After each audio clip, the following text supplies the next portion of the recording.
Well, good morning, Vineyard. How are you guys? We having fun this morning? You know, for that video footage, we had to lock a teenager in a room for a week to find all those clips. It's been very, very fun.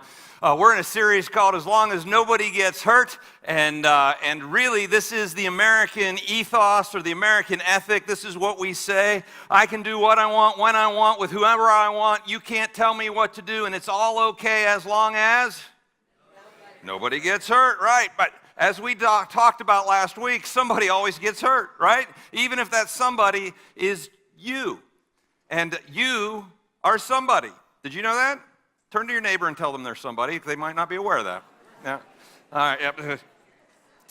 You're somebody. And you know, when we hurt ourselves, we hurt the people that are closest to us, the people who love us the most. A child cannot hurt themselves without hurting their parents. And oftentimes, as we talked about last week, we end up hurting the people coming up behind us.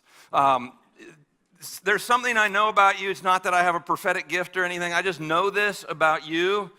You might not know this about you yet, but this is true of you. You are dysfunctional. You're dysfunctional. We're all somewhat dysfunctional, right? Now, if we were to spend some time dialing in, get you with a therapist and kind of look inside and try and figure out where that dysfunction comes from, 9 times out of 10, it probably comes from something your parents did or did not do, right? And so we got to blame our parents. I have a fund that we put money into each week because my kids are going to need therapy when they get older. And because, I mean, we're imperfect, right? But no, in all seriousness, what we end up doing is that dysfunction comes from something that our parents did or didn't do, and it all typically ties back to, I want to do what I want, when I want, with who I want, and you can't tell me what to do, and it's all okay as long as nobody got hurt or gets hurt, and in reality, you're the one that got hurt. And that ends up driving you in ways that you might not even understand to this point. You might not even know you're dysfunctional, but you are, and you've come to church to find that out. So there you go. Everybody encouraged? All right, good. Wait, we're all on the same page. Level playing field. We're all wildly dysfunctional. So this isn't a new thing. This has gone on since the beginning of time, or not long after the beginning of time anyway. We're looking at ancient Israel. We're in a series looking at the book of Judges. And in the book of Judges, we see the nation of Israel doing this exact same thing. We want to do what we want, when we want, with whom we want, and it's okay, you can't tell me what to do. Now, that wasn't God's plan for Israel. God's plan for Israel after he led them out of slavery in Egypt and into the promised land was to set up a theocracy, to set up kind of almost this is how life is supposed to work. And so Joshua leads them into the promised land, sets up these 12 tribal areas, and they're supposed to follow God. God was supposed to be the king. And he gave them laws. And this has never been tried. This was a new form of government, to be a nation of laws. And he gave them judges to kind of interpret the laws and speak for him. And it was supposed to work out beautifully. But the problem is that the Israelites had the same condition we do, and that is they don't like to be told what to do. They didn't want God to tell them what to do. They wanted to do what they want to do. Anybody want to do what they want to do? Yeah, wow. I've got one. I see that hand. I see a hand in the back. All right. Don't make me start calling you guys liars again. All right, so that is the problem they ran into, and they ran into this cycle. So that form of government lasted for about 330 years, and they had judges, and that's where the book of Judges comes from. And during that time, they went through this constant cycle of we want to do what we want to do, and they turn their back on God, and they disobey God, and they end up with a disaster on their hands. And then they call out to God, and they ask for forgiveness, and God comes through and delivers them, and then everything's good for a couple of days. And then they go back and they disobey God again, and they end up in this cycle over and over and over again. Now, here's what I know about most of us, either right now or at some point in our lives, we lived in that exact same cycle. And it's a miserable place to live. For 330 years, it's a really miserable place to live as a nation. And last week, we looked at the end of the book of Judges and what happens when you follow that out to its end. And it was chaos. It was disturbing. The title of last week's message, if you weren't here, was, Dude, That's Messed Up. because it is the most messed up story, I think, in all of history. And if you weren't here, you need to go back online and watch that, or on the app and watch that message. But it was so messed up that we had to send the kids out of the room because, dude, it was messed up. And that's where this ends up if we keep living in this cycle. We've got to break the cycle. Some of us are in that cycle right now. You've got to break that cycle because it's death. It's horrible. It's horrible.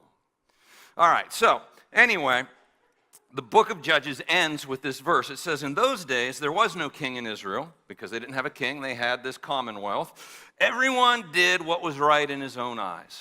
And this is what happens when everybody does what's right in their own. When we don't have a moral compass, a moral consensus, when everybody just does what everybody just wants to do.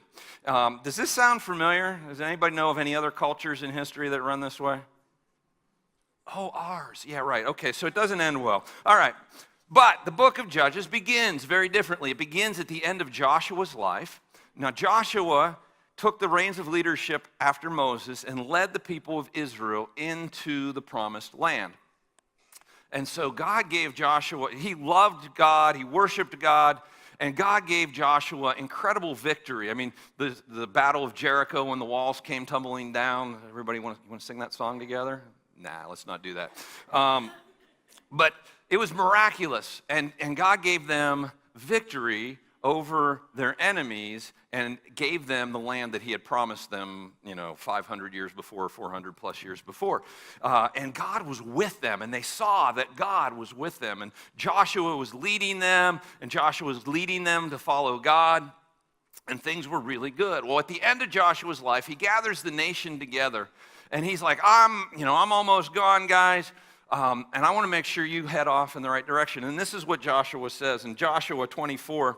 He says, now fear the Lord. Imagine the whole nation together. Now fear the Lord and serve him with all faithfulness. Throw away the gods your ancestors worshipped beyond the Euphrates River and in Egypt and serve the Lord. Joshua says, look, guys, the way forward is serving God, is following God. You had a propensity to follow false gods in the past. You followed the gods of the Egyptians when you were in Egypt. When Moses went up onto Mount Sinai, you made a false idol to worship in the desert. Don't do that anymore. God has led us through all of this. He's given us victory, miracle after miracle. Follow God. Determine that you're going to follow God. Don't go back to the slavery of the past. He goes on, he says, then the people answered, far be it from us to forsake the Lord to serve other gods. They're like, we're not going to forsake God. It was the Lord our God himself who brought us and our parents up out of Egypt. We saw him do it. We saw the miracles from that land of slavery, and he performed those great signs before our eyes. We would never turn away from God, they're basically saying. We too will serve the Lord because he is our God. Well, Joshua doesn't quite believe them because, they have this history of wandering, and so he's like, he taunts them a little bit. This is like a big church service, right? Joshua's like, serve the Lord. And they're like, we're going to serve the Lord. And he's like, no, serve God. We're going to serve him. He led us out of slavery. He led us out of slavery. And they're having, somebody give me an amen. Oh, come on, people. All right, so Joshua taunts him a little bit. And he says, but if serving the Lord seems undesirable to you, like if you don't want to serve God, he's kind of pushing back on them a little bit. Then choose for yourselves this day whom you will serve, whether the gods your ancestors served beyond the Euphrates, or the gods of the Amorites in whose land you are living. But as for me and my house, we will serve the Lord. So Joshua's like, decide today, line in the sand, who you going to serve. Make the decision. It says, but the people said to Joshua, they were all in. They were excited. It was one of those religious experiences. And they said, but the people said to Joshua, no, we're going to serve the Lord. We're going to serve the Lord. And they did for a little while. And then Joshua dies, and before his body's cooled off, they go off and they serve other gods. And we've got a problem on our hands. In Judges 2, chapter 11, it says this, then the Israelites did evil in the eyes of the Lord, and they served the Baals. They had this whole Baal worship thing and a variety of gods associated there. And They served them. They worshiped them. They forsook the Lord, it says, and the God of their ancestors who had brought them out of Egypt. And they followed and worshiped. They devoted themselves to the various gods of the peoples around them. And they aroused the Lord's anger because they forsook him and served Baal and the Ashtoreths. Now, the Ashtoreth was a female, kind of the female side of Baal. Not really, but I mean, it's kind of complicated. But these were really bad religions. Like, I mean, like you would look at it and go, dude, that's messed up. Like they would sacrifice human beings if things got bad to Baal. If things got really bad, they would sacrifice their babies. And if things got really, really, really bad, they'd sacrifice a bunch of babies. It was not a good situation. And God was not just offended by their idolatry, but he was offended by everything else they were doing as well. They had just become like the world around them. It says in verse 14, in his anger against Israel, the Lord gave them into the hands of raiders who plundered them. He sold them into the hands of their enemies all around, whom they were no longer able to resist. They were in great distress. So they freely embraced the lifestyle of the world around them, and in so doing, they freely gave away their freedom. They were unable to resist these people. God had given them victory throughout this land, dominance throughout this land. He had given it to them, and now they were unable to resist the people who God had given them victory over. They turned their back on God. They started living like the people around them, and they surrendered their freedom. And guys, this is the point of this sermon, really, because this is exactly what happens to us. When we choose to turn our backs on God and adopt the practices of the world around us, we give away our freedom. We trade one king for another king. They threw off one ruler only to take on another ruler. Now, the truth is, and you're not going to like this truth, all right, get ready to, you won't say anything out loud, I don't think, but internally you're going to push back on this. And this is truth. This is just the way we are created. You were designed by God to be ruled. Now, we don't like that, do we? That doesn't feel right. I don't want to be ruled by anybody. I'm the king. I want to rule. But it never works out that way. Ultimately, what happens when we take the reins of our lives is we end up serving other kings. Might not start out that way, but it always ends up that way because we were not made to rule ourselves. We weren't. We were made to have a king.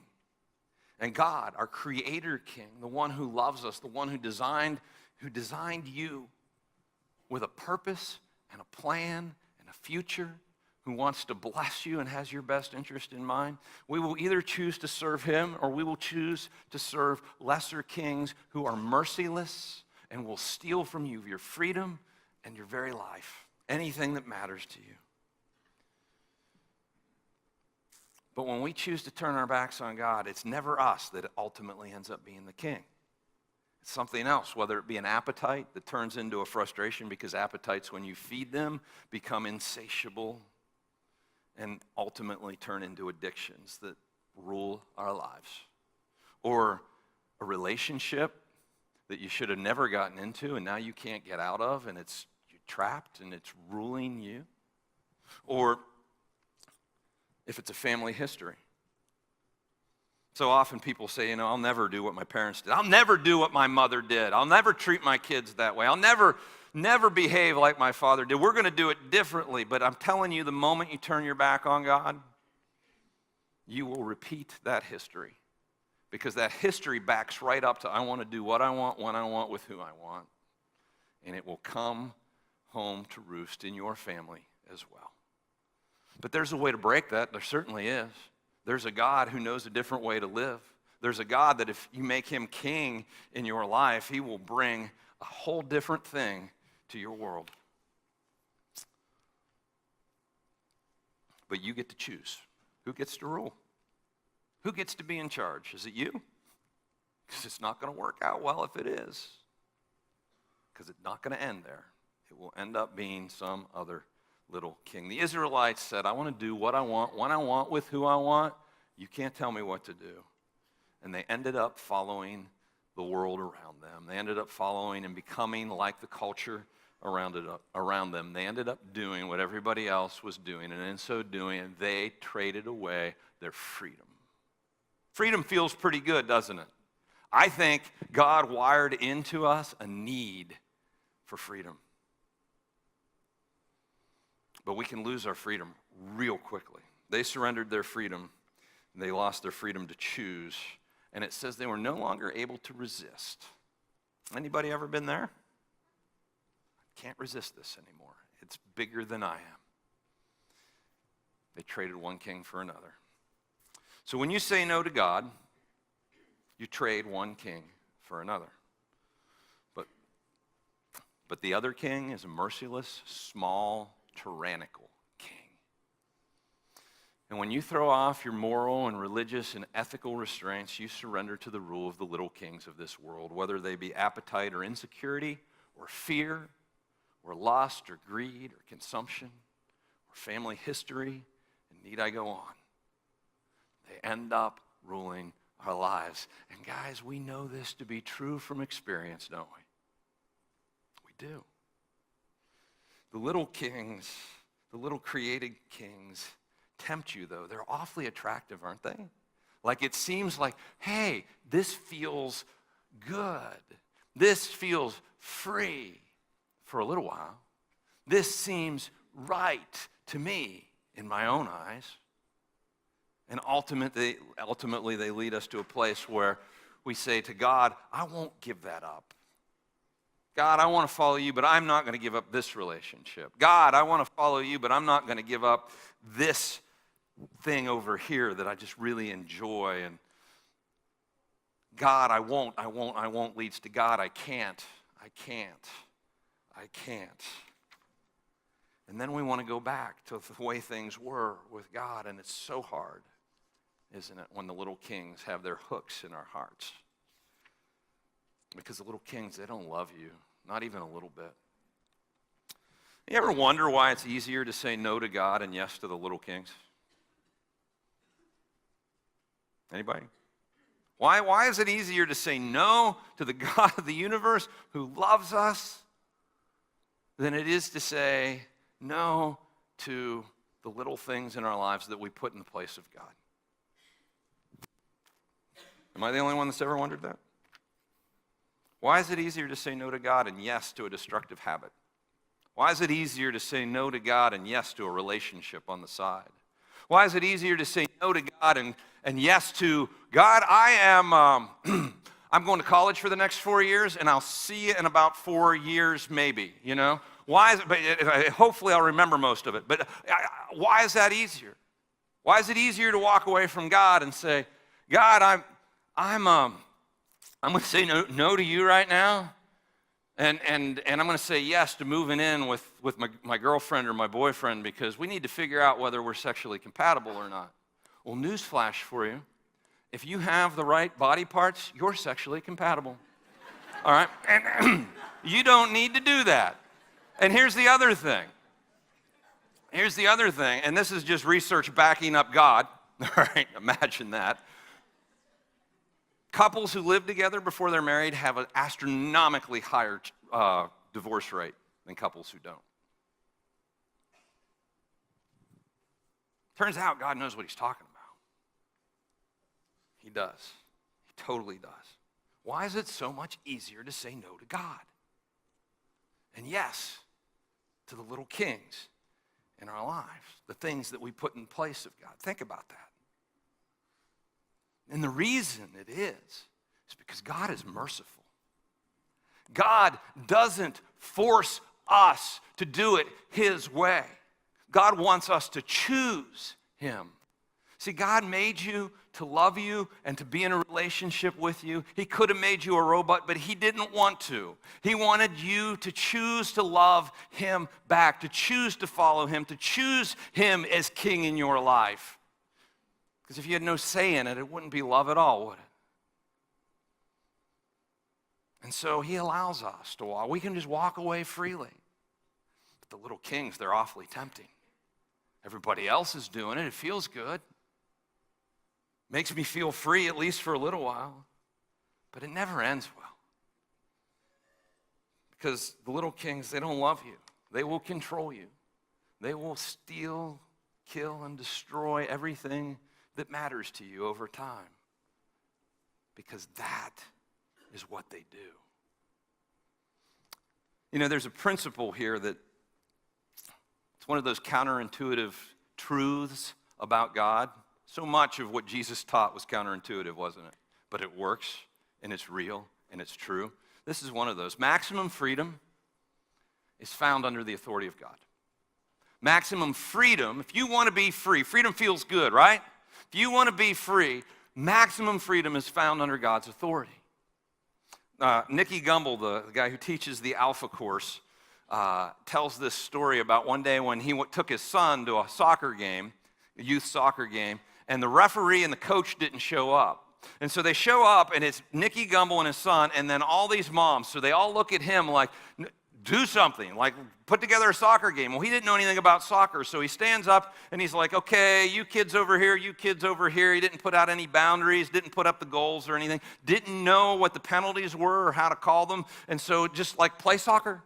And they started playing, and they started just kicking each other, and they didn't know where the goals were. It was chaos, their bodies all over the field.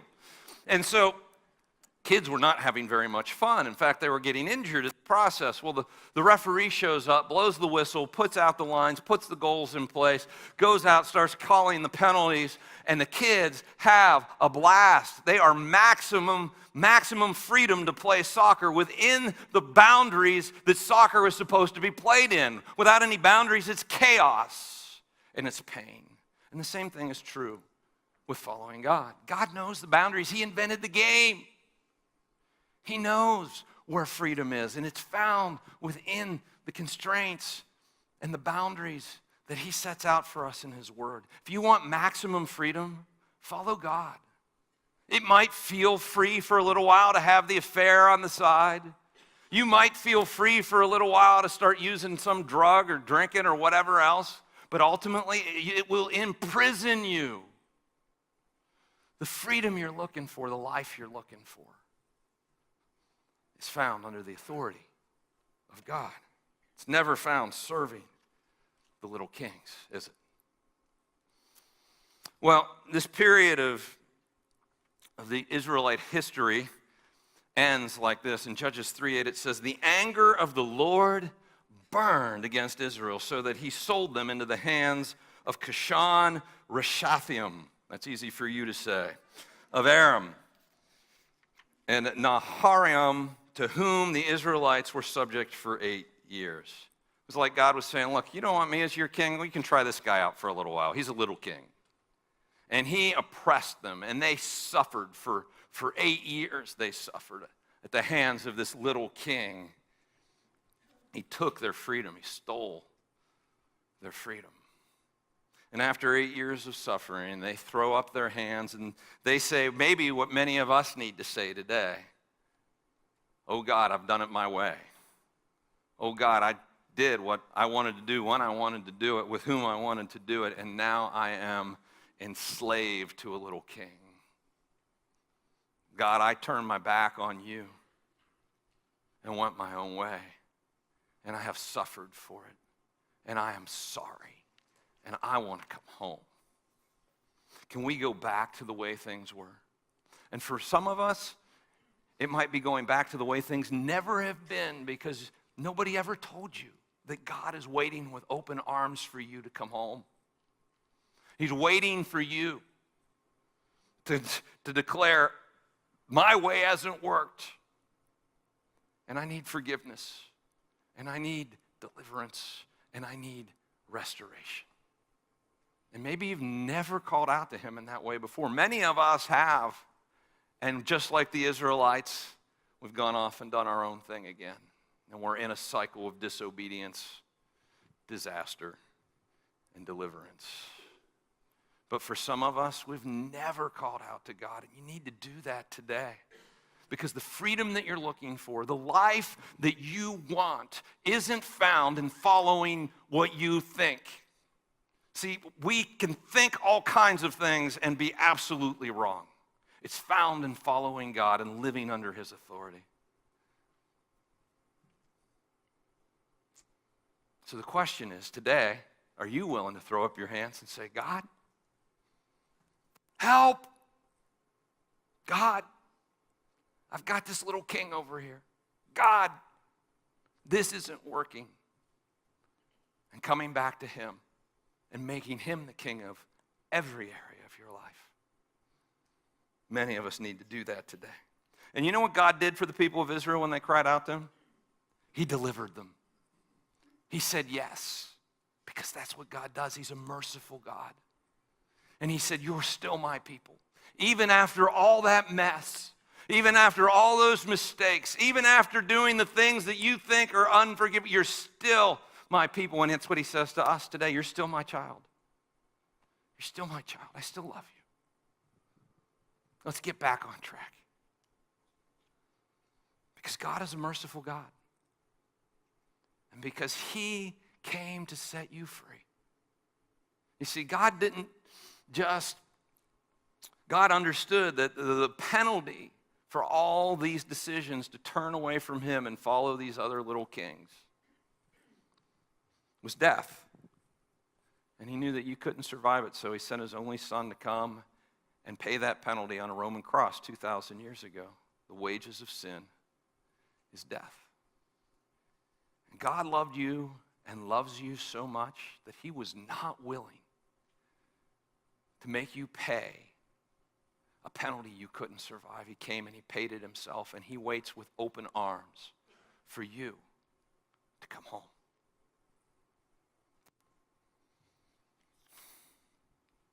Guys, when we do what we want, we end up enslaved. We end up trading one king for another. The life you're looking for, the freedom you were created for, is found under the authority of God. You know, one of the greatest parts of my job is getting to watch people come back to their king. One of the saddest parts is knowing that they can't get back the years that they lost along the way. You'll never get that first marriage back. You'll never get to be there for your kids when they're little again. But one of the greatest joys is that God can take the rest of your life and make it the very best of your life if you'll turn to him. Your king is willing to rescue you, but he requires unconditional surrender. And here's why. Because anything less than unconditional surrender leaves you in the cycle and leaves you being more beat up and more beat up and more beat up by these little kings. They'll continue to trap you. So today, whether you were there with Joshua when he said, choose this day who you will serve, and you said, I'm going to serve the Lord. And like the Israelites, you walked away and did your own thing. Or if you weren't there and this is the first time you have heard that God is waiting for you, will you cry out to him today? I want to ask us all to bow our heads, close our eyes.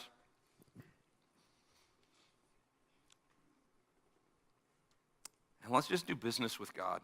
I'm going to give you a moment of silence to pray. And if you have a little king in your life you need to turn away from, you need to come back to God and ask for forgiveness, or if you need to come to God for the first time, just tell him and choose this day who you will serve.